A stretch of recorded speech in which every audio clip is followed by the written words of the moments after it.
Aucun passager aujourd'hui à l'aéroport international de Strasbourg. Tous les vols sont annulés à cause du nuage de cendres qui recouvre l'Europe.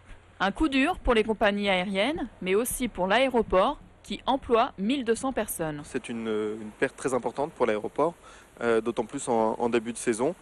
C'est des équipes qui sont présentes, des charges qui sont présentes et aucune recette, aussi bien au niveau des passagers que des commerces. Les entreprises de fret essayent de se réorganiser avec du transport via camion, mais tout ce qui est marchandises fraîches risque de se périmer, risque d'être perdu. Et puis il y a quand même une vraie perte d'activité liée à l'arrêt du trafic aérien. Dans cette entreprise de fret aérien, une dizaine de livraisons par camion ce matin. La marchandise est entreposée, mais ne peut parvenir à destination. Le manque à gagner est estimé à 2 millions d'euros chaque jour. On attend les départs, on attend les autorisations. Là, pour l'instant, tout est bloqué. Là, par exemple, vous avez Garrett, c'est des turbos automobiles. SJO, c'est des pièces de coquille pour chaussures de sécurité et ainsi de suite, quoi.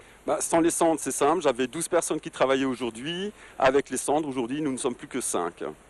On est obligé d'anticiper, vu devant le peu d'informations dont on dispose des autorités. On est obligé d'anticiper, de prévenir notre personnel qu'au vu de ce gros ralentissement de l'activité, on sera peut-être obligé d'avoir recours à des prises de RTT anticipées, à des prises de congés, enfin un ralentissement de l'activité qui fait qu'on est obligé de prendre ce type de mesures. D'autres entreprises avaient anticipé le problème.